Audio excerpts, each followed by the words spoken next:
If you grew up in the 90s or early 2000s, then you remember McDonald's PlayPlace.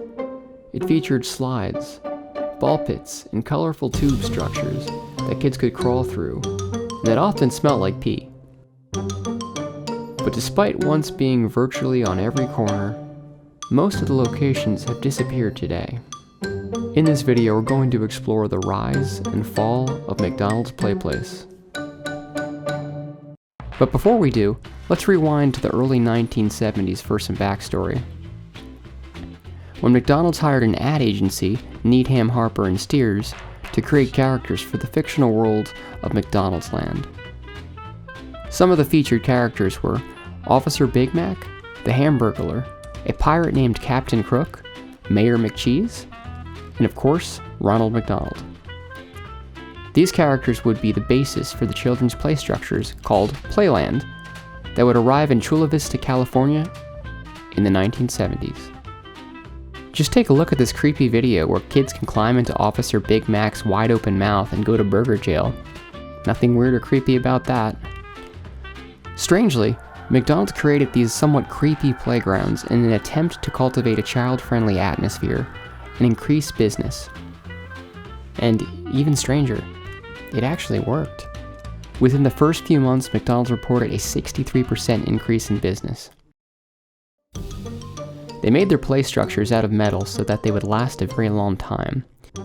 This subsequently resulted in a lot of children getting injured. Although injuries were underreported, more than 400 children had been injured at McDonald's PlayLand. Injuries that included broken bones, concussions, and even skull fractures. After a lot of government regulations and millions of dollars in lawsuits, McDonald's finally started to phase out a lot of the older outdoor play areas and replace them with safer indoor alternatives.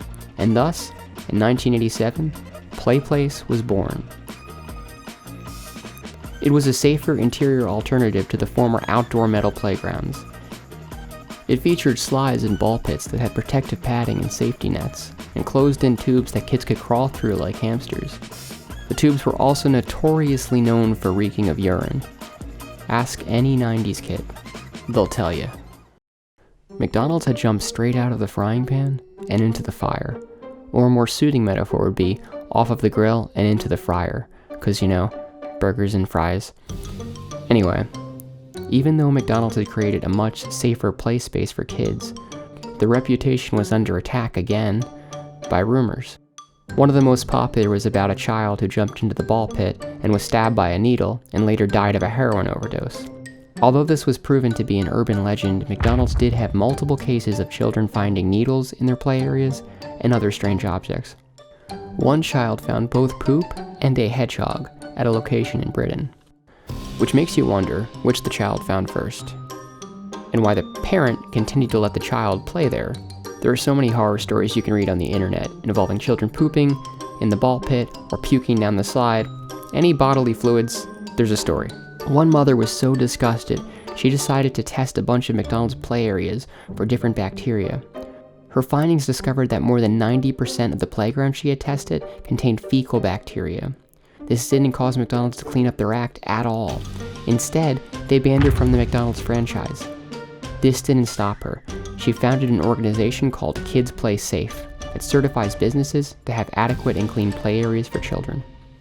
Unlike this mom, there have been many cases of bad parents leaving their children at PlayPlace for supervision instead of hiring a babysitter.